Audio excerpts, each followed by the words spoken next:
salut sama gars amis sportifs inconditionnels de football ñu ngi leen di nuyu di leen jaajëfalaat di leen dalalaat ak jàmm ci chaîne bii di C5 Info félicitations aux Lions de l'Atlas tey noonu lañ ko mën a waxee ah tey mën na ne Afrique gi yëpp kontaan toute l'Afrique est fière de la prestation des Marocains ginnaaw Sénégal bi nga xamante ne bii moo nekk champion d'Afrique nag qualifié na démb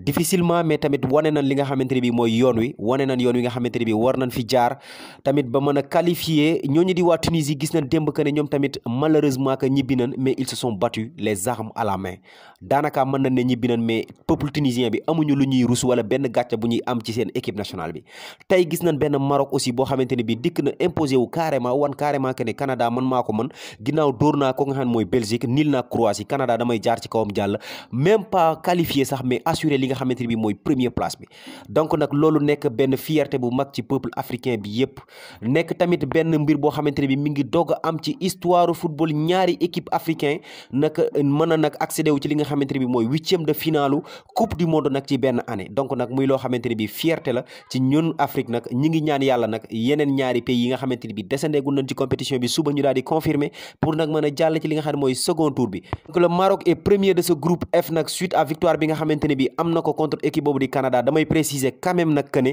du nag premier africain bi équipe africain de l'histoire bi nga xamante ne bi nekk ndeegul na premier ci li nga xamante ne mooy poulam ci coupe du monde parce que pour rappel nag le Cameroun en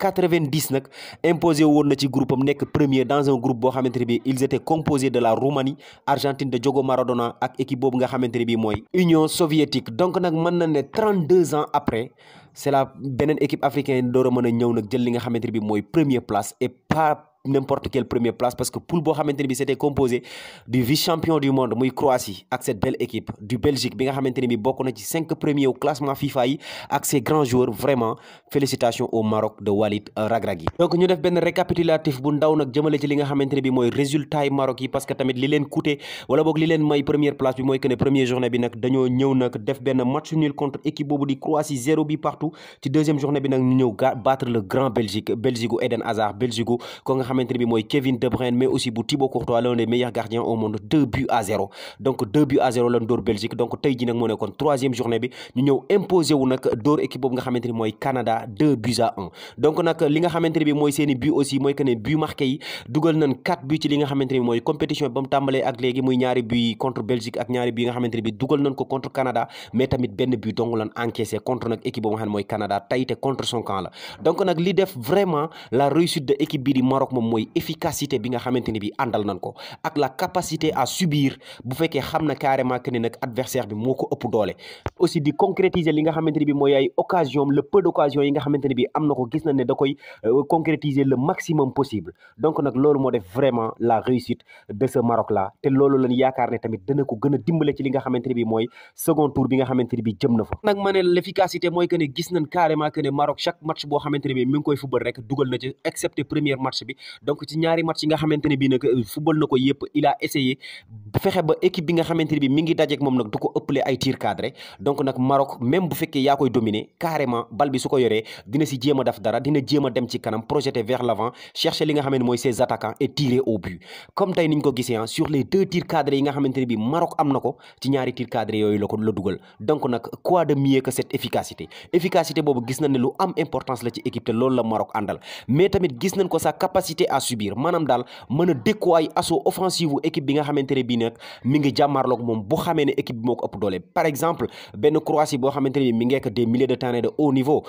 bon xasuma milieu de terrain yi Maroc yi mais carrément Croatie ak milieu de terrain bi mu am ak défense bi mu am le gardien de but ak les attaquants yi nga xamante ne bii am na ko nga xam ne même bu fekkee yaa ngi attaqué sax da ngay bàyyi ginnaaw li nga xamante ne bii nag bon mi ngi sa kanam muy nag attaquant yi nga xamante ne bii am nañ ko donc nag tey il a laissé le ballon au Croate nag ci premier match bi nag malgré nag 67% de possession de balle yi nga xamante ne bi Maroc ñooñu di waa Croatie amoon nañ ko 9 tirs yi nga xamante ne bi amoon nañ ko ci seen match bi cadré ci 4 fois aussi ñoom waa Maroc moom dékku nañ leen ba fexe ba ñooñu nga xamante ne bi ñooy waa Croatie nag dugaluñ benn but te au finish nag il y avait un 0 but partout bi ñuy daje ak Belgique tamit mën nañ ne même chose au possession de balle dañoo bàyyee balle bi ñooñu nga xam ne ñooy waa Belgique mais essayer d'avoir nag li nga xam ne mooy ay occasion le plus possible te occasion yi ñu am nag ñu daal di koy concrétiser malgré les 65% de possession de balle yi nga xamante ne bi am nañ ko ak seen tir cadré yi ak aussi nombre de corners yi nga xamante ni bi am nañ ko au finish nag Maroc moo daal di gagné 2-0 tey contre Canada ñun ñëpp gis nañ ko la réussite était au rendez-vous mais aussi duñu woon rek pour qualifier gis nañ ko bu baax ci seen i bët gis nañ ko ci seen attitude aussi dañoo ñëwoon football si pour remporter match bi mais aussi pour nag jël li nga xamante ni bi mooy première place bi donc nag félicitations à eux donc nag mën na ne li def la grande réussite de ce Maroc mooy ñaari points yooyu moo ci ëpp efficacité mais aussi capacité bi ñu am nag à défendre capacité bi ñu am nag à subir li nga xamante ni bi mooy domination équipe adverse bi même bu xamee ne tey ji yaa ko mag donc nag loolu may nañu tey ñun ñu mën a xam carrément wala boog ñu mën a jàpp même bu ñu gisee benn Maroc contre Espagne wala contre Allemagne dominé ko ñu xam carrément que ni ce Maroc là mën nañ ko dominer ba pare mu daal di ñëw gagné mais aussi duñ fàtte liggéey bu colossal bi nga xamante ni bi kooku di Walid Regragui nag mi ngi koy amal depuis bi nga xamante ni bi accédé na ci bopp entraîneur bi ak léegi muy nag liggéey boo xamante ni bi bu am solo la ca jiitu nag mooy cohésion de groupe fexe ba Maroc retrouver li nga xamante ni bi mooy cohésion de groupe fexe ba Maroc vestiaire yi ñëpp déggoon ñëpp nekk ci jàmm tey boo leen gisee kuy football ku footballut presque mën nga ne doo leen xàmmee contrairement à Maroc bi nga xamante ni bi doon nañ ko gis ci ñaari dernières années yi ñu teel leen a éliminé par équipe yoo xamante ne bi ay équipe yu moyenne lan ci ñaari compétition africain yi ñu génn muy CAN bi benn bi sax Bénin moo ko éliminé donc tamit ñu gisoon benn Hakim Ziyech bokkoon ci seen maître homme yi bokk nag ñi nga xam ne ñoo ëpp talent ci équipe bi moom tamit mu geddoon li nga xam ne mooy équipe nationale bi mais tey bi mu dellusiwaatee moom mu dem jëli kooku di Hakim Ziyech boole leen ñoom ñëpp tey gis nañ que carrément nag liggéeyam wax dëgg yàlla fay na donc nag ñooy kooku di Walid Regragui bokk ci kooku di Aliou Cissé ato ado gis nañ carrément liggéey bi ñuy def et vraiment ils font la fierté de l'Afrique dañuy def vraiment la fierté de l'Afrique tamit boo gisee tey groupe bi nga xamante ni bi Maroc indi na ko ci mondial bi da ngay xam carrément que ne ñii peut-être war nañu mën a sori ci li nga xamante ni bi mooy mondial bi war a boog war nañu mën a génn seen poule boo xoolee groupe bi dafa composé wu de ñaari xaaj benn bi nag mën nga ne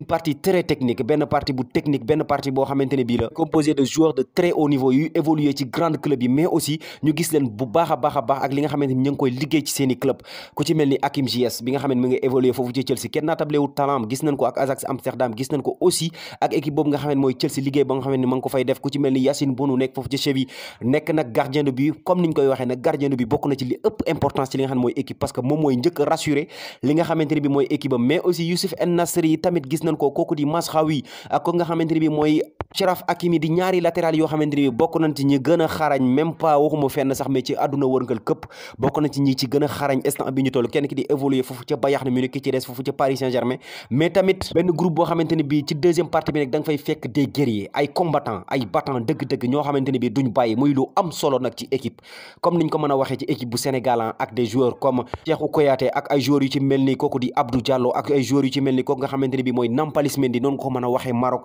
avec des Sofiane Amrabat le frère de Nouridine Amrabat moom tamit nekkoon fi international marocain mais tamit yenn ci ay joueurs yu ci mel ni Romain Saïs le capitaine courageux bi nga xamante ni bi tey jii nag day wane yoonam toujours day wane li nga xamante ni bi mooy le bon exemple ci terrain bi ku ci mel ni Unai tamit nekk benn milieu de terrain boo xamante ni bi très dynamique très physique très costaud même bu fekkee nag ci taille bi il est très petit mais tamit gis nañ bu baax que ne du yombal dara ak ku ci mel ni Sabiri bi nga xamante ni bi tey jii peut-être mën na ne bi compétition bi di door remplaçant la woon mais tey dafa gagné li nga xamante ni bi nag mooy place am ba tey jii moom moo nekk titulaire donc nag félicitations à cette équipe du Maroc mën na ne donc bu ñu boole loolu yëpp cohésion de groupe bi ak liggéey bi nga xamante ne bi ñooñuy di kooku di Walid Regragui ak staffam def nañ ko en plus de ça tamit bokk ci benn groupe boo xamante ne bi ni il est composé d'un homogène bu boole nag jeunesse rigueur physique et talent pur